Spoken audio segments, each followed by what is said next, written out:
कैसन बाड़े आलू देवरवा कैसन परोराजी मोर रोवतारी भिंडी रे भौजी टमाटर से गिरताटे लोर रोवतारी भिंडी रे भौजी। प्रणाम है और बानी ब्रिजेश हलचल जी। तो आई सीधे भोजपुरिया समाज पर जौन सब्जी वाला यहाँ के गाना बा आई सुनल जाओ आनंद ली रहुआ अच्छा लागो तो शेयर करी। चलिए एगो सब्जी पर कॉमेडी गीत गाओ तनी हम ई सब्जी जौन बोआता ई पर ई गीत बाई जैसे कैसे बा कोई सुन बाड़े अरे आलू देवरवा कैसन परोराजी मोर रोवतारी भिंडी रे भौजी तो रोवतारी भिंडी रे भौजी तो टमाटर से गिरताटे लोर रोवतारी भिंडी रे भौजी टमाटर से गिरताटे लोर रोवतारी भिंडी रे भौजी कैसन बाड़े आलू देवरवा कैसन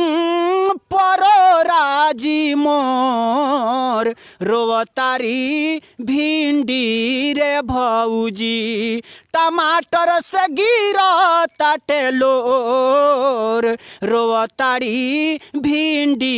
रे भौजी कौन भइले अरे लौका से गलती गलती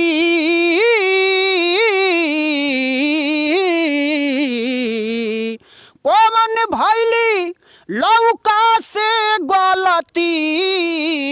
लिहल ना सुधिया मोर रोवतारी मोटर रे भौजी रोवतारी मोटर रे भौजी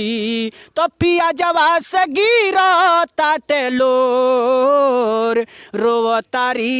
मोटर रे भौजी केतना ले सही हम विपतिया विपतिया नूरे केतना ले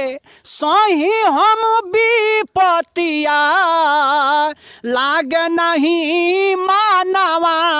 जे मोर तरोवतारी कोहाड़ा रे भौजी तरोवतारी कोहाड़ा रे भौजी तो कटहर से गिरताटे लोर रोवतारी कोहाड़ा रे भौजी तो कटहर से गिरताटे लोर रोवतारी कोहाड़ा रे भौजी। लास्ट अंतरा बगाना के